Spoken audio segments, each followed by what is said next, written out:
The Soft Revolution: How Black Women Are Building Empires Out of Rejection. Welcome to the Soft Girl Era podcast. I'm LeAnne Dolce, pronounced Dolce, like sweet softness whispered in French.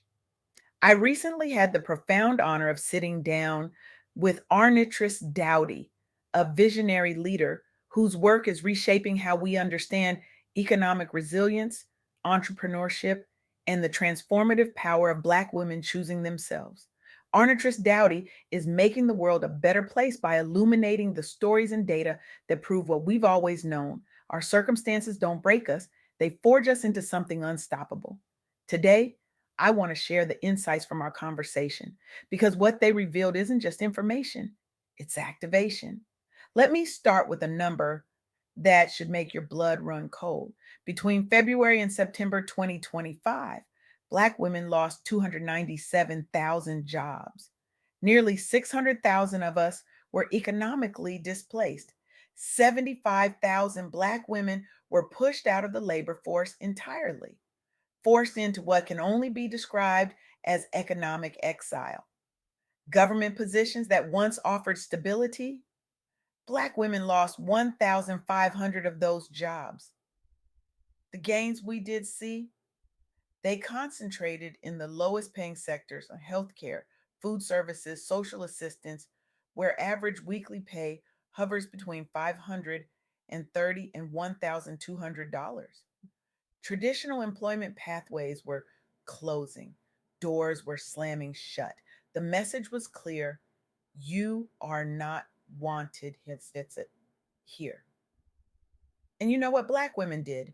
They said, oh, fine, we'll build our own doors, we'll build our own buildings, we'll build our own cities if we have to. In 2024, 17% of Black women were actively starting new businesses. Let me say that again so it lands the way it should. 17%. That's the highest rate among any demographic group measured, higher than white women at 10%, matching white men at 15%. Black women looked at systemic rejection and said, this isn't the end of my story.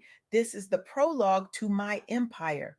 This isn't survival. This is alchemy. This is transformation. This is what happens when you try to bury us and forget we're seeds.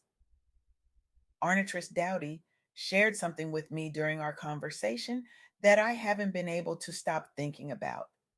When we talk about entrepreneurship among Black women, we're not talking about side hustles or hobbies or cute little passion projects. Like, we're talking about women who are fundamentally redefining what economic power looks like. Women who are taking the barriers, the closed doors, the pay gaps, the discrimination, and they're using all of that as raw material to build something the world has never seen before. Here's what the data tells us, and I need you to really hear this. Women in the US founded 49% of all new businesses in 2024. That's up from 29% in 2019, a 69% increase in 5 years, the highest share on record. And among startups bringing new innovations to market globally, women achieved parity with men or exceeded them in 18 of 51 countries. 18 countries where women are matching or surpassing men in innovation creation, not because someone gave us permission, not because the playing field leveled, but because we stopped waiting for the game to be fair and started playing by our own rules. This is what happens when we take control of our narrative. This is what happens when we stop asking for seats at tables that were never built for us and start building our own tables with our own chairs and our own menus and our own rules about who gets to eat. But let's be honest about what it takes to get here, because the soft girl era isn't about pretending the struggle doesn't exist. It's about acknowledging the weight we've carried and choosing, finally, to set some of it down so we can build with both hands free. Black women and entrepreneurs face a financing crisis that would cripple most movements. Women only startups attracted just 2.3% of venture capital funding globally in 2024. For Black women specifically, the numbers are even more devastating. Black founded teams received only 0.3% of all venture capital funding in the first half of 2024. 0.3%. Let that sink in like cold water. We're starting businesses at the highest rates in the nation, and we're getting 0.3% of the funding. If that's not a setup, I don't know what is. And yet, we're still here, still building, still innovating, still creating solutions that reshape entire industries, still proving that the only thing more powerful than systemic rejection is our refusal to accept it as the final word. You want to know what strength looks like? It's not the superwoman cape. It's not the endless grind. It's not pretending we don't need rest or support or capital or community. Strength is looking at a system that gives you 0.3% and building an empire anyway. Strength is recognizing that the barriers aren't reflections of our capability, they're reflections of broken systems. And when systems break, we don't beg them to fix themselves, we build new ones.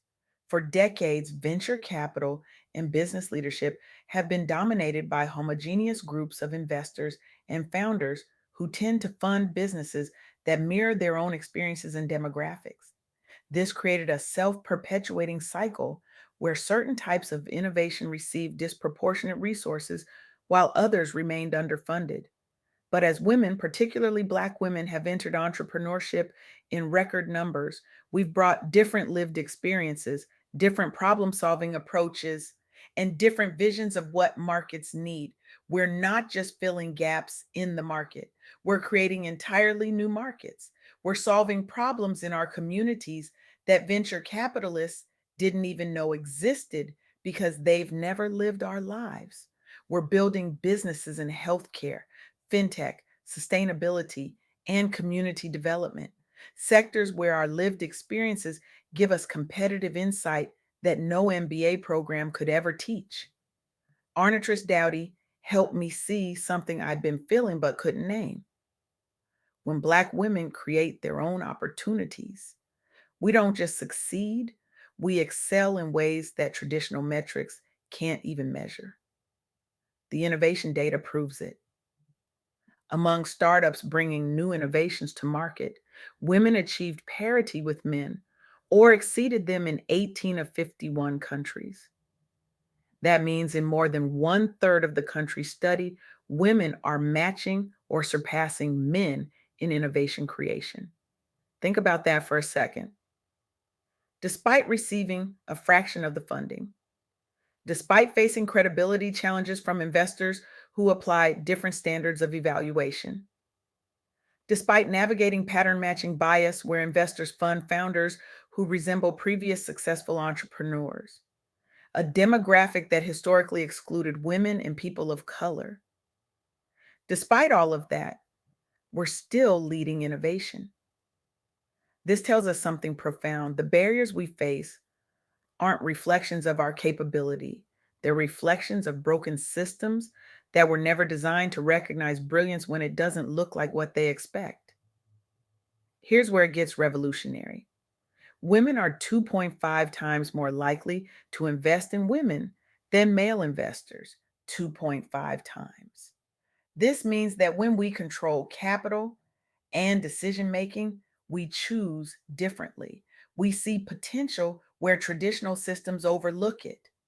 We recognize brilliance in places others miss because we've been overlooked and underestimated ourselves. We know what it looks like when someone has everything it takes to succeed except access. This is how we redefine strength, not by carrying everything alone, not by grinding until we break, but by building ecosystems where we invest in each other, fund each other, mentor each other, and lift each other. This is the soft girl era in action, choosing collective care over individual survival, choosing strategic rest over performative hustle, choosing to build wealth that circulates within our communities instead of being extracted from them. Historically, capital has flowed along predictable lines. Wealthy investors funded entrepreneurs who resembled them. creating homogeneous networks of wealth accumulation. For Black women entrepreneurs, this meant that traditional venture capital was largely inaccessible. But as more women have accumulated wealth and entered investing, they've made different choices. Women investors see potential in women entrepreneurs that traditional investors overlook. They understand the barriers women face because they've faced them themselves.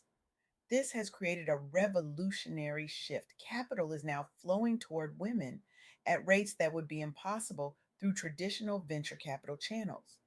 Women are building peer networks and mutual aid systems that bypass traditional venture capital entirely. They're creating mentorship alongside capital, networks alongside funding, and community alongside commerce. Black women investors are being particularly intentional about directing capital toward Black women entrepreneurs, recognizing that this is how wealth stays within communities and compounds across generations. More than 30% of today's funded companies have women on their rosters, compared with just 3% 20 years ago, a tenfold increase in a single generation. This isn't incremental progress. This is a revolution disguised as a trend line. When women invest in women, capital circulates within communities rather than being extracted. When Black women investors fund Black women entrepreneurs, wealth compounds within Black communities. This creates a multiplier effect. Successful entrepreneurs become investors who fund the next generation of entrepreneurs who become investors themselves. Over time, this creates sustainable wealth building ecosystems that don't depend on the approval or validation of traditional gatekeepers. Arnittress Dowdy's insights reveal something that I want every Black woman listening to internalize. Your lived experience isn't a deficit, it's your competitive advantage. Every barrier you faced, every door that closed, every system that undervalued you, that's your innovation laboratory. That's your market research. That's your business model. Black women are starting businesses at the highest rates in the nation because we've learned to see obstacles as opportunities. We've learned that our circumstances don't make us weak, they make us strategic, innovative, and unstoppable. This is the spiritual recalibration the soft girl era is calling us toward. It's not about abandoning our strength, it's about redefining what strength means. It's about recognizing that we don't have to carry everything to be valuable. We don't have to sacrifice everything to be worthy. We don't have to grind ourselves into dust to prove we deserve rest, joy, softness, and success. This is the quiet revolution. This is what happens when nearly 600,000 Black women are economically displaced, and we respond by starting businesses at rates that exceed every other demographic. This is what happens when we receive 0.3% of venture capital funding and we build billion-dollar ideas anyway. This is what happens when women control capital and choose to invest in other women at 2.5 times the rate of male investors. We're not waiting for the system to fix itself. We're building parallel economies where our voices matter, our capital matters, our choices matter, and our communities thrive. So here's what I need you to understand: your circumstances are not your ceiling, they're your foundation. The barriers you faced have equipped you with vision that others don't have. The doors that closed forced you to build skills that others never needed. The systems that rejected you taught you to recognize opportunity in place others overlook. You are not strong in spite of your circumstances. You are strong, strategic, innovative, and unstoppable because of them. And now listen carefully, because this is where everything shifts. I don't want you to just feel inspired by this conversation. I want you to be disrupted by it. I want you to walk away from this moment and do something different, something bold, something that redirects power back into your hands and the hands of other Black women. Here's your assignment, and it's non negotiable. First, invest in a Black woman this week. not next month, not when you have more money, this week, whether it's $50 or $5,000. Direct capital toward a Black woman entrepreneur or leader. Buy from a Black woman owned business. Join a women focused investment group. Become an angel investor. Your investment isn't just financial, it's a declaration that Black women's ideas, businesses, and leadership matter. It's a vote of confidence in a future where we control our own economic destiny. Second, reframe every closed door you've ever faced as research. Every rejection is data, every barrier is insight, every system that undervalued you taught you something about what needs to be built differently. Write down 3 problems you faced that no one has solved. Then ask yourself, what if I'm the one who's supposed to solve them? Your lived experience is your competitive advantage. Stop waiting for permission. Start building. Third, find your circle of Black women creators and commit to mutual elevation. If you don't have one, build one. Whether it's entrepreneurs, artists, professionals, or leaders, find your people and share resources, connections, capital, and opportunities.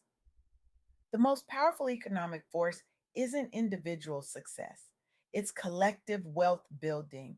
When we lift each other, we lift our families, our communities, and our futures. This is your soft girl era, not because you're giving up your strength, but because you're finally giving yourself permission to define what strength means, to rest without guilt, to build without apology, to invest in yourself and your sisters without explanation. The revolution is happening, and it's softer, smarter, and stronger than they'll ever understand. Welcome to the uprising. Now go build your empire.